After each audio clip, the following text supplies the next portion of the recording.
আমার আম্মা আর আমার ভাইয়ের বউ সেম ক্যাটাগরির মানুষ। আমি ছোটোবেলা থেকেই দেখতেছি আমার আম্মা তার বাবার বাড়ির মানুষজন নিয়ে খুব মাতামাতি লাফালাফি করে।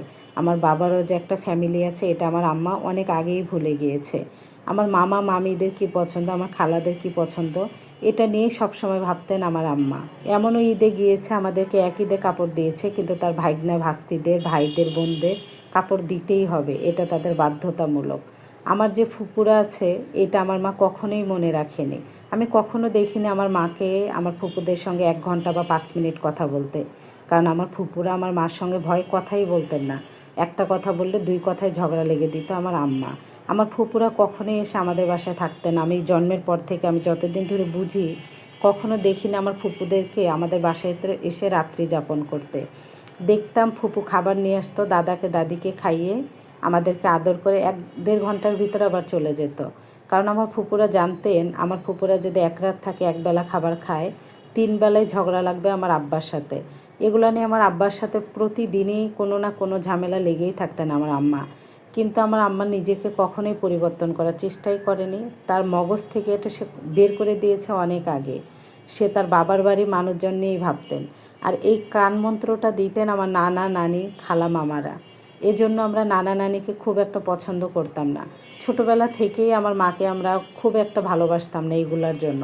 তবে আমরা কিছু বললে, আমরা যেহেতু ছোট, সে আমাদের মা, আমাদেরকে ধমক দিয়ে বসিয়ে রাখতো। আমার বাবা আমরা বড় হওয়ার পর আক্ষেপ করে বলতো আমার দাদা দাদিকে ভালোভাবে খাওয়াতে পারিনি আমার বাবা চাকরি বাকরি করার পরেও। এটা আমরা জানতাম। আমার মা মহিলা হিসাবে একদম একটা অযোগ্য মহিলা ছিল, স্ত্রী হিসাবেও অযোগ্য মহিলা ছিল। আমার বাবা নিহাত ভালো মানুষ ছিলেন, আর আমাদের মুখের দিকে তাকিয়ে আমার মাকে নিয়ে বাকিটা জীবন সংসার করে গিয়েছে। আমার দাদা দাদিকে ঠিকভাবে খেতেও দিতেন না আমার মা।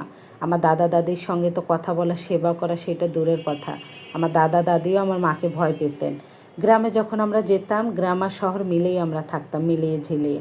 ছোটোখাটো ক্ষুদ্র বিষয় নিয়ে দেখতাম আমার চাচা চাচিকে খুব করে কথা শোনাতেন আমার মা।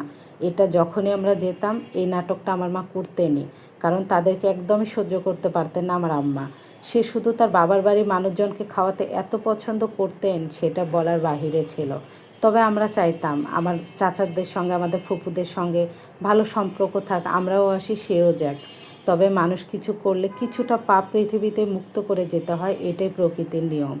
দিন পাল্টিয়েছে, বছরও চলে গিয়েছে। আমার 2 ভাই বিয়ে করেছে।